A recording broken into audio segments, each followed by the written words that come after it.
Today the question is, why do I have the urge to calorie count to keep my dieting behaviors going? Why do I just want to control my food? And why can't I get over it? So this comes from the person who is reading intuitive eating. They're reading Health at Every Size, intuitive eating, these sort of non-diet, body positive books, and they believe the message. So if that's you, and you are still struggling to overcome dieting beliefs, why is that? Why is that? Well, I'm going to show her one powerful example that will unlock your mindset so you can see dieting differently. Here it is. You remember the day when milk was said to give you strong bones?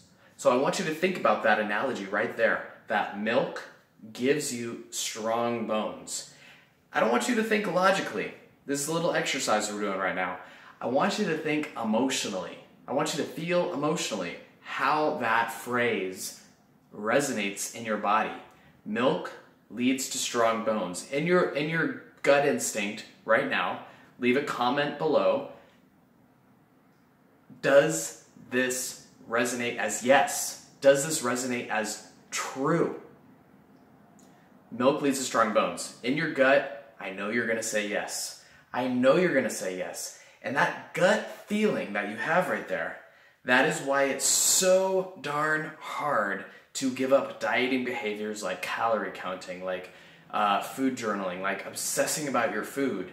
Because you've been conditioned, raised, brought up in a culture, informed that this dieting thing is the right way. That using willpower to control food is the right way. So it's incredibly hard to get over, but guess what? Milk, it doesn't lead to strong bones. Let me repeat that again. Milk, it does not lead to strong bones. Now in a moment, I'm going to give you a bunch of science and an example that will convince you. But it doesn't matter if I convince your logical mind. It only matters if I convince your emotional mind. Because that emotional brain, how you feel when I say this phrase, milk does not lead to strong bones. How do you feel when I say that? How do you feel?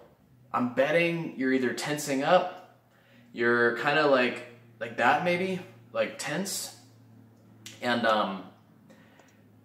that you're resisting what I'm saying. And I'm saying something that's true. Milk does not lead to strong bones.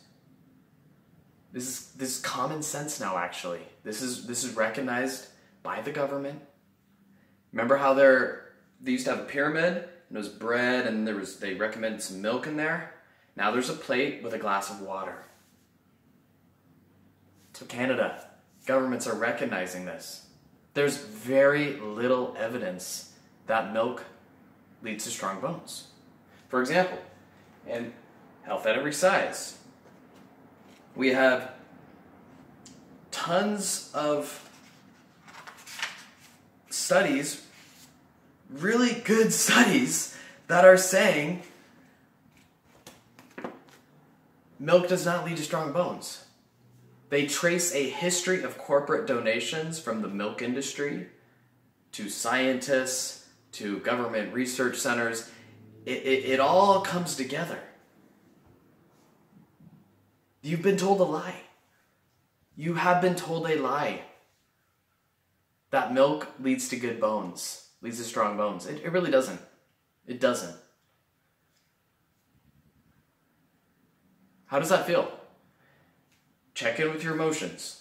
Because the more you check in with your emotions, the more you're going to actually feel better and make progress in becoming a healthier, quote unquote, a happier, a person who is really confident around food. We say this is weight loss enlightenment. The more you can understand that milk does not lead to strong bones, the more you can get that and not resist it emotionally. When you get, milk does not lead to strong bones. That is truth. That's not something that's 2 + 2 = 5. That's 2 plus 2 equals 4. I'm not trying to throw shit that ain't true. What I'm trying to do is show how you might resist what's commonly known nowadays, actually, in the science world. And even mainstream world, too. This isn't just science. That's what I'm trying to say. It's out there in popular books. The government changed their plate. You know, we know that milk doesn't lead to strong bones. Now you're starting to get convinced. Your body's getting convinced. But do you see how hard that is?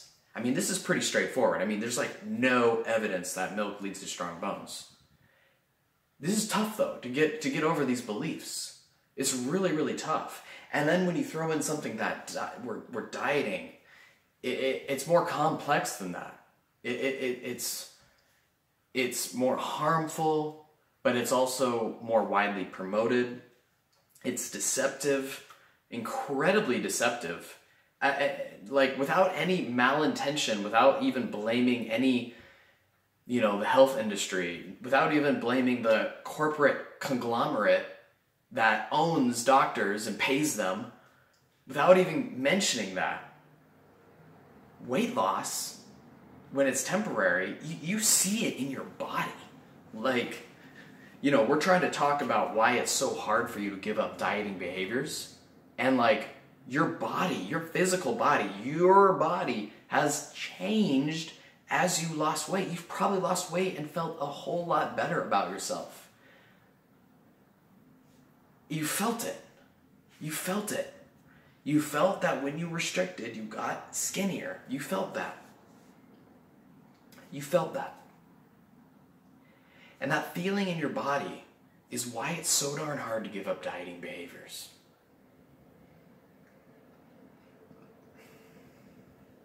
So that's why it's so tough. Leave a comment below if you want another video about how to get over these cravings. First of all, realizing that's really tough is the first step.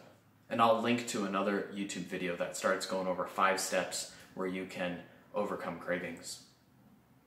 And lastly, just head on over to the website. I'm giving free strategy calls around these where we connect, insight is exchanged, and value is created through that exchange. It's a fascinating conversation.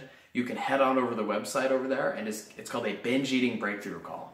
So go ahead and check that out, and see you next time. Peace.